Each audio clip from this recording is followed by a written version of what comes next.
अपने बारे में कुछ हमको बताइए। सर, मेरा नाम प्रेरणा कुमारी है। मैं बिहार के मधेपुरा ज़िले की रहने वाली हूँ।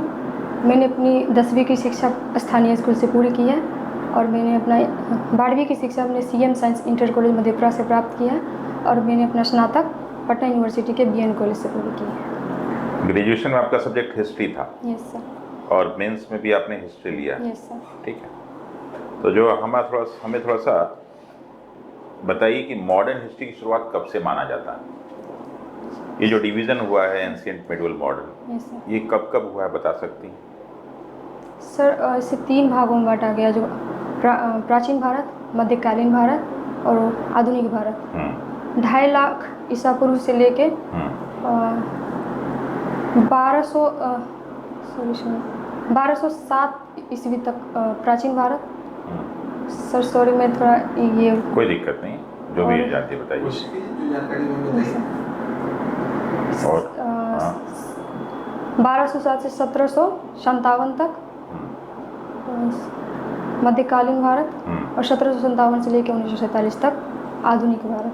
इस 1757 के बाद के काल को आधुनिक काल कहते हैं, उसके पहले को भूमध्य मतलब मध्यकालीन, ऐसा क्यों? क्या हुआ था 1757 में? सर, 1757 में प्लासी का युद्ध हुआ था। और उसी युद्ध के बाद जो है ब्रिटिशों का यहाँ पे एक नींव जो है वो तैयार हुआ था। पूर्ण रूपेण तो नहीं, पूर्ण रूपेण 1764 के बक्सर युद्ध के बाद हुआ था, लेकिन 1757 में वहाँ पर प्लासी युद्ध के बाद जो उन्हें 24 जिले के परगने की जिम्मेदारी मिली थी, तो एक नींव तैयार हुआ था यहाँ पे। तो फिर क्यों नहीं 1764 से मानते हैं? 1764 में कौन कौन लड़ रहा था? 1764 में सर मीर कासिम, 2 क्षेत्र, एक अंग्रेज और मीर कासिम, शाह आलम द्वितीय और अवध के नवाब थे शुजा-उद-दौला, जो तीनों की संयुक्त सेना, इन दोनों के बीच बक्सर में लड़ाई हुई थी। अच्छा, ये बताइए कि जो भारत की आज़ादी हुई, तो उस आज़ादी में एक व्यक्ति थे सुभाष चंद्र बोस। Yes sir. जिनको इतिहास में आपको क्या लगता है कि उनको सही स्थान दिया गया है, हाँ या ना? सॉरी सर, मैं इस पर अभी नहीं बोल पाऊँ। कुछ अपने विचार दीजिए। आपके विचार सर, मुझे ऐसा लगता है जैसा उन्होंने जो भारत छोड़ो आंदोलन के समय जो द्वितीय विश्व युद्ध की परिस्थिति थी, उन्होंने आह्वान किया था, ये सही समय है जब हम अपने मांग को रख सकते हैं।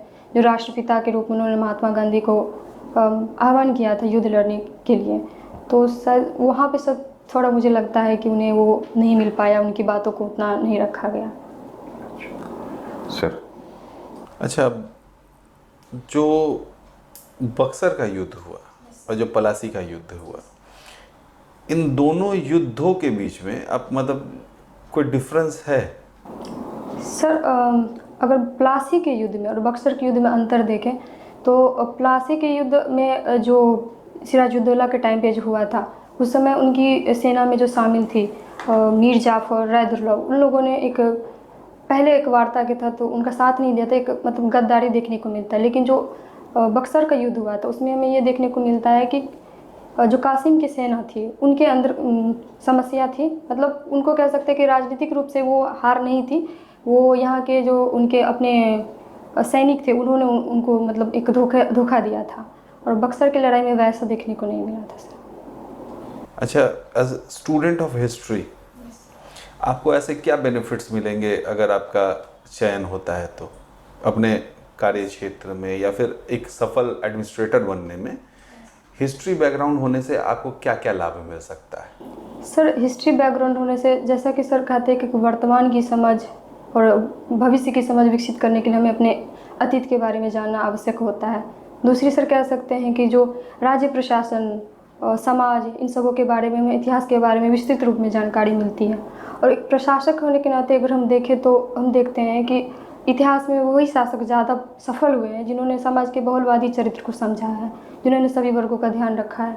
तो हमें एक अभी राजनीतिक संस्था है, जो राज्य है, जो समाज है, इनके बारे में इतिहास के अध्ययन में हमें जानकारी प्राप्त होती है। तो इसका उपयोग प्रशासन में क्या होगा?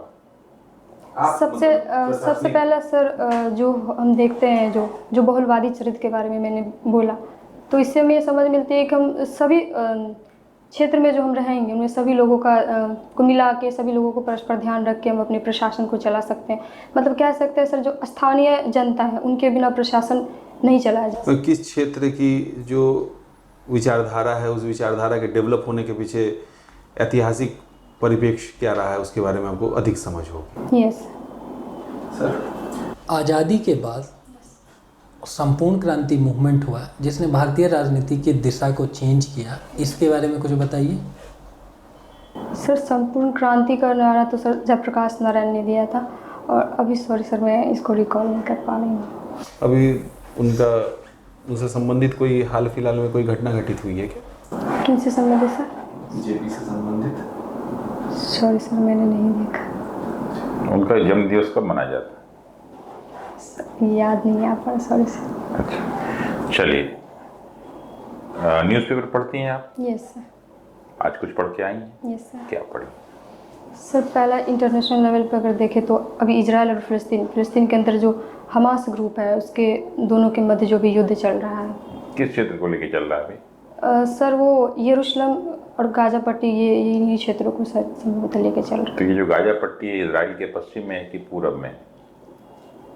सर, मैं कंफर्म नहीं हूँ पर गैस कर सकती हूँ। कोई देश है ऐसा जो मध्यस्थता की बात कर रहा है? ये सर मिस्र और एक सर कतर, जो दोनों मिलकर मध्यस्थता की बात कर रहा है। एशियन गेम्स अभी खत्म हुआ, यस सर। अगला कहाँ होगा मालूम है? सॉरी सर मैं भी रिकॉल नहीं कर। भारत ने कुल कितने पदक जीते हैं? सर 107 पदक। गोल्ड मेडल कितने जीते हैं? 28। उसमें महिलाओं की संख्या कितनी है? सॉरी सर मैं महिलाओं की संख्या में नहीं देख पाई। अच्छा, नहीं मालूम। अच्छा सर। अच्छा, एक बात बताइए, ये भारत की जो आज़ादी हुई 1947 में, लगभग आगे पीछे चाइना का भी ये हुआ, कहते हैं आज़ादी मिली। लेकिन आज अगर हम चाइना की दशा दिशा देखें और हमारी आर्थिक दशा दिशा देखें तो दोनों की मतलब स्थिति में कहीं से तुलना ही नहीं है। चाइना कहीं ना कहीं हम लोग से बहुत आगे निकल चुका है।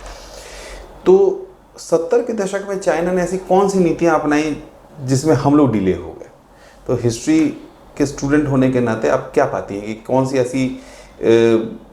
ऐसे कदम थे जो चाइना ने उठाए लेकिन हम लोगों ने नहीं उठाए, इसलिए हम लोग पीछे रह गए?